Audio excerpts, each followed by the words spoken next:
Police এই কথাটা পর্যন্ত বলতে বাধ্য হয়েছে, একজন আমার সামনে মারা যাচ্ছে, বাকিরা কেউ সেখান থেকে সরে যাচ্ছে না। গুলি খাওয়ার পরেও তার সামনে কোনো দানব আমাদের সামনে এসে দাঁড়াতে পারবে না। এই মানুষেরা টিসিতে আসতে ভয় পেত, কারণ ছাত্রলীগ ক্যাম্পাসে কেউ এসেছে তাকে ধরে মারধর করতো, তার কাছ থেকে তার মোবাইলটা কেড়ে নিত। 250-টিরও বেশি ডিজাইন অপশন নিয়ে ওয়ালটন স্মার্ট ফ্রিজ, বোঝে আপনার প্রয়োজন। ভারত আমাদের অনেকগুলো বাদ দিয়ে রাখছে, আমাদের যে অভিন্ন নদীগুলো আছে, আপনি টিপাই মুখ বাঁধের কথা দেখেন, ফারাক্কা বাঁধের কথা দেখেন, সবগুলো জায়গায় বড় বড় বাঁধ দিয়ে রাখা হয়েছে। এবং এই বাঁধগুলো আন্তর্জাতিক যে আইন আছে, সে আইনে আমাদের যে নদীর পানির যে ন্যায্য হিসাব পাওয়ার কথা, সেই জায়গার কিন্তু চূড়ান্ত একটা লঙ্ঘন হয়। আমাদের নদীগুলোর নাব্যতা হারিয়ে গেছে। এবার এই যে ফেনী, কুমিল্লা, নোয়াখালী যে অঞ্চলটা, এখানে কিন্তু সাধারণত বন্যা হয় না।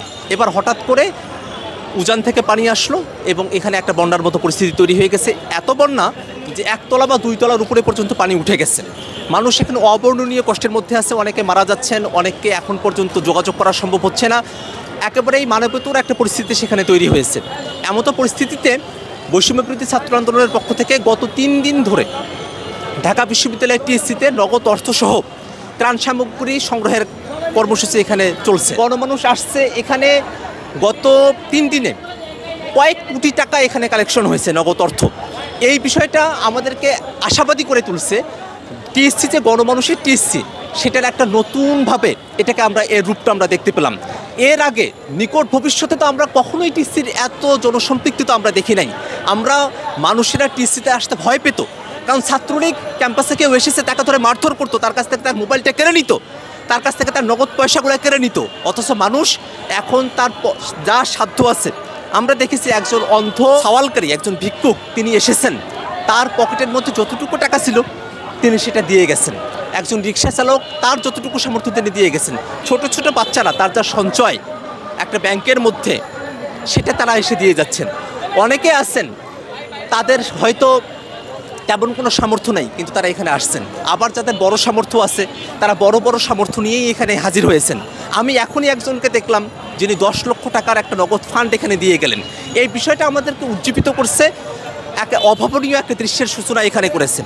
সেই জায়গা থেকে আমরা আশাবাদী।